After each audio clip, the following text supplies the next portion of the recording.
I'm Connie Smith Buckland, and I am the oldest daughter, and we decided that it's time to donate the uniform. This is where it belongs. And this is the uniform of? It's the uniform of my father, Edmund Smith, who was killed May 4th, 1957. I'm Marcia Smith Crawford, Edmund's youngest daughter, and we feel very good that the uniform will be where it should be, and he'll always be remembered long after we're gone. I'm Tim Roth, I'm president of the Historical Society, and we are overwhelmed with this uniform. This means a lot to us here. And I'm Tim Barfield, the chief of the Wellington Police Department. Of course, we have this wonderful relationship with the Smith sisters, and we want to make sure that Edmund's honored here too. So we're happy to accept this donation for the museum. Thank you. I'm Connie Smith Buckland. I'm Marcia Smith Crawford, and we're daughters of Edmund Smith. And he was a Wellington police officer who died in the line of duty May the 4th, 1957. Correct. Today you've been generous enough to donate his uniform to the museum, and we really appreciate that. We'd like to get some of your thoughts on camera for the museum, an interview from this day, so we have it for our archives. Then we have a Chronicle Telegram reporter here and a Wellington Enterprise reporter, and they may have some questions as well. Okay. That's So I fine. guess, tell me what comes to mind as you're sitting here looking at that uniform. And It's where it needs to be. It's a good feeling. I'm sure my sister feels I the totally same agree. way. I totally agree. It's been a long time, and I was just a very little girl, and I don't remember but a very few things about my father, and so I appreciate that people haven't forgotten, and it just means a lot to me. Yeah, just little things come to mind. He would always bring me home a pack of gum, and in his uniform, that day was a pack of gum that he had picked up on his way to work. And so, I can't chew that gum anymore, but that was always, it was Beemans Gum. I can remember that, and every day he brought me some Beemans Gum. That was probably the biggest memory I have. I don't remember him so much as a person, but I do remember when he was killed. I remember the day. I remember seeing my mother cry, and the neighbors all around, all the people around. And I remember all the flowers at the funeral home. But you don't remember the limos that the governor No, no, I don't. And the funeral, it was, people were still at the funeral home when we got to the cemetery. And Mom's class stood on the library steps. She was a teacher in New London, and her class was on the library steps that day. Just little things we remember, nothing, because I was only 6. And you were, what, 3? 3. Mm-hmm. And last May, when the Wellington Police Department was so kind as to honor him with an honor guard at the monument, my husband and I came over to the police station, and I walked in, and I had never met the chief. And the gentleman at the window asked who I was, and I told him my name, and I thought, well, that will mean nothing to this man. And so I said I was Edmund Smith's daughter. And that's the first time in my life that I ever said, I'm Edmund Smith's daughter. And that was just kind of special. I know it sounds maybe silly, but it was special to be able to say that and have it mean something to someone. Yeah. Especially when they asked if we would be willing to, Right. Be a part of the memorial service when they dedicated it. Mm-hmm. Meant an awful lot to us.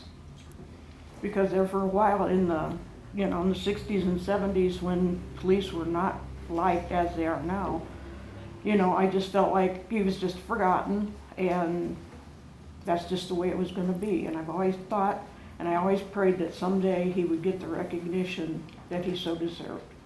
And he has. do Do you have any questions for her, Adela? No, I think you guys really hit on a lot of the important things. And I guess I would like to say one more thing. I just would like to thank all the police officers for all they do every single Every day. day. Every day. Because they leave It's a not knowing thankless if they're job, gonna come right, home. right. Do I've you known a both lot live of police here? officers, and they tend to treat their uniforms with a lot of respect. I mean, it's a symbol to them of an almost holy mission. It's a suit of armor for them. It is. Do you remember your father treating his uniform in any specific way? I don't. I don't either. I can remember when he'd come home, he would always put his gun up. And but usually, you know, we were little, we didn't know that, you know, that was that kind of way it was. So I was always, you know, he'd come home and, you know, Daddy's home. And I would always listen for the door to close if he worked in the night, in the evening. Because there was just a special sound when the back door would close. Where's the uniform been for the past 2 years? It hung in my bedroom closet for forever. Till our mother died. Yeah. Would you take it out and look at it? Oh, I touched it almost every day. What did that bring to you? That personal contact. Just to be a part of him. And I will say, my first thoughts about donating it was, I have absolutely no problem with it, it's wonderful. But I did tell my husband, I have so few things that were my dad's, something that he touched, and I can touch the same thing that he touched. So. And obviously, you have the open invitation to come back anytime. And I know that. We will. I know that. Do you all both still live in the community? I do. She does not What? I missed live it. in the community. She lives in No, I live Bowling in Green. Bowling Green. In Bowling Green, okay. So do you feel that a lot of people know about the story of your father and so few police officers have ever been killed in this area? Well, as I don't we're think there was so much until just in the last, probably, really since 9/11. That's when everything really started changing and everybody started to think more and have more respect for the police departments. And I think that's when everything really changed. I can tell you prior to that, as a retired officer, that in the late 70s and early 80s, when an officer died, we did a police funeral, and it was a very large event with police departments from all Right. over the state and all over the country. So the police have They've always, continued right, they've to always been there. memorialize, but you're right, as we got into the late 90s, the officers were getting more Respect, respect and attention from the non-police public. yes. And I mean, when I look back at the funeral for my dad, you know, there weren't it was a big thing in 1957. It was a huge funeral. They had people outside on chairs, they had speakers. Today, I don't know where they would hold anything big enough. I don't know, you know, they'd have to find some place that could hold everything. But back then, it was large for what there was in 1957. And I know Eastman Funeral Home, I know has a picture probably somewhere of the funeral home at that time with the people standing out front. And I think it was in the New London history book that they put together a few years ago. And in reference to your question about the police officers, the number locally, there's been 20. 4 of those were guys from Lorain County that died in the line of duty elsewhere. The first officer to die in the line of duty in Lorain County was a Wellington officer. That was July 17th, 1883. That was Marshall Brenner. Right, and that's on the website that you Yes, shared with me, right? yes. Okay, that's what I thought. And do you guys share these stories with younger generations in your family? Do you guys ever talk about your dad with younger people? sure with Yeah, we little do. Chase. The We sure grandkids do. know. Our cousins, their father was also a police officer, be my dad's brother. So it's been in the family. And our grandfather, he was a mounted police officer in Cleveland. So with that police history, has anyone else decided to become a police officer? No, Well, I think that's all my questions. Readers and viewers will know how your father died, and they'll be able to come here to the Spirit of 76 Museum to see his uniform. But what should they know about him as a person when he wasn't wearing the uniform? Well, one of the newspapers quoted someone saying is Ed Smith was a great guy.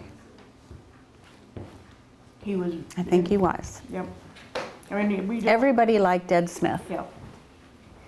And he, you know, he was an easygoing. I don't think he had, you know, a mean-spirited bone in his body. He liked to hunt and fish and outdoors. He was an outdoors guy. Yeah, I've got a picture with me fishing with him one time too, if I can find it. And he liked the outdoors, and I'm sure we would have had a motor home and went all over the country if he, you know, hadn't been killed. If you could say any one thing to your father today, what would it be? I love you. I love you.